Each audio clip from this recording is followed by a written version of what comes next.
सुप्रभात बच्चों, कैसे हैं आप लोग। आशा करती हूँ आप सभी स्वस्थ व सुरक्षित होंगे। बच्चों, आज हम हिंदी साहित्य के पाठ 6 चल रही उसकी कुदाली नामक कविता का अध्ययन करेंगे। ये कविता कक्षा 8 के छात्रों के लिए है। बच्चों, इस कविता के लेखक शिव मंगल सिंह सुमन जी हैं, जो कि हिंदी साहित्य में प्रगतिशील लेखन के अग्रणी कवि माने जाते हैं। इन्होंने पूंजीवाद के प्रति आक्रोश और शोषित वर्गों के प्रति गहरी संवेदना को प्रकट किया है तथा इस कविता के माध्यम से किसान और मजदूर वर्ग के लोगों के शोषण का वर्णन किया है। इस कविता में लेखक ने किसानों व मजदूरों की जीवन व्यथा का वर्णन किया है कि किस प्रकार से बिना किसी लालच के निस्वार्थ होकर किसान और मजदूर वर्ग अपना काम निरंतर करते रहते हैं। वो किसी भी चीज़ की परवाह किए बिना, चाहे कितनी भी कठिनाइयों का सामना करना पड़े, परंतु निरंतर ही वो अपने काम में निस्वार्थ भाव से लगे रहते हैं। तो आइए बच्चों, आज हम पढ़ते हैं पाठ 6 चल रही उसकी कुदाली कविता। इसकी पहली पंक्तियां कुछ इस प्रकार हैं। हाथ हैं दोनों सधे से, गीत प्राणों के रुधे से, और उसकी मूठ में विश्वास जीवन के बंधे से। धधकती धरणी थर थर, उगलता अंगार अंबर, भुन रहे तलवे तपस्वी सा, खड़ा वो आज तन कर। शून्य सा मन चूर है तन, पर न जाता वार खाली, चल रही उसकी कुदाली। बच्चों, इन पंक्तियों में लेखक ने मजदूरों और किसानों के विषय में बताया है कि किस प्रकार से दोनों हाथों को साध कर, अपने प्राणों को मजबूत कर और अपनी मुट्ठी में विश्वास को बांधकर किसान और मजदूर निरंतर आगे बढ़ता चलता है।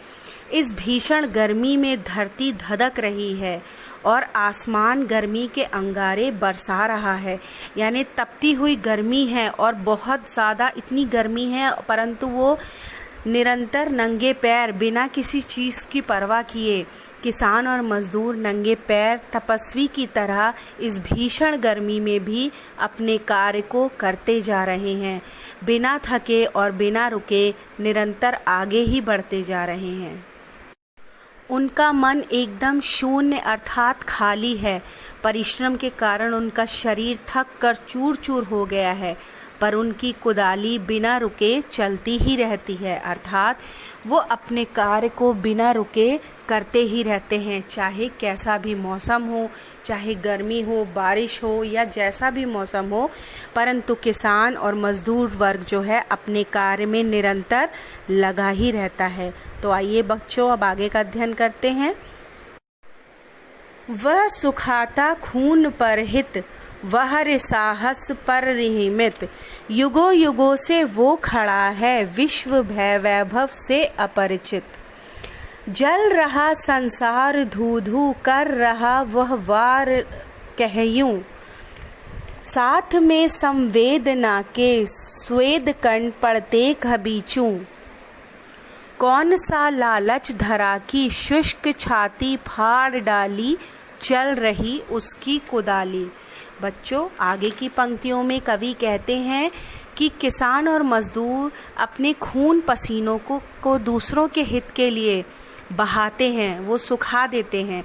वो युगों युगों से यही कार्य करते आ रहे हैं, विश्व के वैभव से अपरिचित होकर कि विश्व में या दुनिया में क्या हो रहा है या क्या बदलाव आ रहा है, वो नित्य अपना ही कार्य करते रहते हैं। कवि कहते हैं कि संपूर्ण संसार में चारों ओर हाहाकार मचा हुआ है, प्रत्येक मनुष्य अपने ही स्वार्थ में लिप्त होकर फंसा है, परंतु ये किसान और मजदूर वर्ग कौन से लालच में धरती का सीना चीर उस पर अपनी कुदाली चला रहा है ताकि मानव जाति का कल्याण हो सके। आइए बच्चों, अब आगे का अध्ययन करते हैं। लहलहाते दूर तरुणगण, ले रहे आश्रय पथिक कज, सभ्य शिष्ट समाज खसकी, मधुरमा में है मग्न मन, सब सरसता सर किनारे, भीम शाम शरीर धारे, खोदता तिल तिल रहा वो, किस शुभाश के सहारे, किस सुवर्ण भविष्य के हित ये, जवानी बेच डाली, चल रही उसकी कुदाली। बच्चों, इस पंक्तियों में कवि कह रहे हैं कि दूर दूर तक जो है लहलहाते खेत दिखाई दे रहे हैं और जो लोग हैं, जो पथिक हैं, जो जाने आने वाले हैं, वो अपनी ही धुन में चले जा रहे हैं और सारे मनुष्य अपने अपने कार्य में लगे हैं, परंतु किसान और मजदूर वर्ग जो है वो अपने ही कार्य में लगा है और वो निरंतर तिल तिल करके वो धरा को, वो धरती को खोदता जा रहा है, जैसे वो कि किसी सुनहरे भविष्य को ही ढूंढने में अपनी जवानी को उसने न्यौछावर कर दिया है। आइए बच्चों, अब आगे का अध्ययन करते हैं।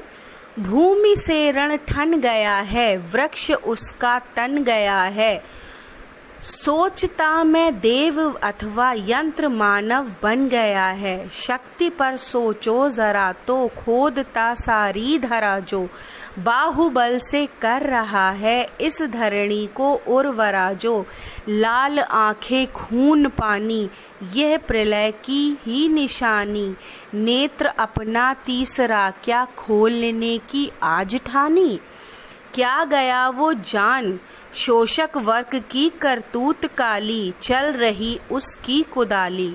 बच्चों, प्रस्तुत पंक्तियों में कवि ये बताने का प्रयास कर रहे हैं कि किसान और मजदूरों ने भूमि को जो है रणभूमि मान लिया है और उस पर जो है यंत्र बनकर मानव यंत्र बन गया है वो, और किसान और मजदूर जो है उस पर अपनी सारी शक्ति से खोदता ही जा रहा है और अपने बाहुबल को, अपने हाथों की शक्ति को वो दिखा रहा है, जिस कारण उसकी आंखें जो है लाल हो गई हैं, उसका सारा खून जो है वो पानी बन गया है। ऐसा लग रहा है कि शिव जी ने अपनी तीसरी आंख खोल दी है।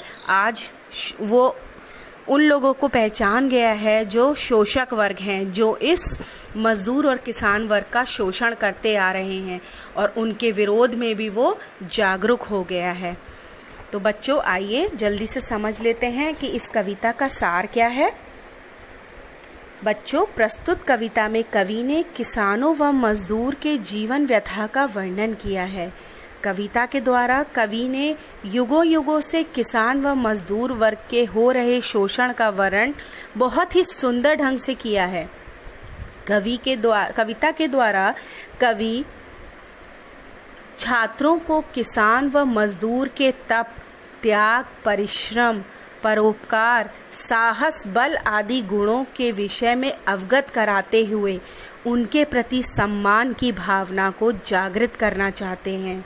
बच्चों, कविता में कवि ने कविता के माध्यम से ये बताया है कि निस्वार्थ भाव से, यानी बिना किसी स्वार्थ के, किसान व मजदूर वर्ग सदियों से दूसरों के हित के बारे में ही सोचता आया है, परंतु आज वो शोषण करने वाले वर्ग के प्रति आक्रोश भी व्यक्त करना सीख गया है और उनका विरोध भी कर रहा है। तो आशा करती हूँ बच्चों, ये कविता आपको समझ में आ गई होगी। अब इसी पाठ से संबंधित कुछ कार्य मैं आपको दे रही हूँ जो आपकी स्कूल वेबसाइट पे उपलब्ध है, जिसे आपको अपनी उत्तर पुस्तिका में करना है। धन्यवाद।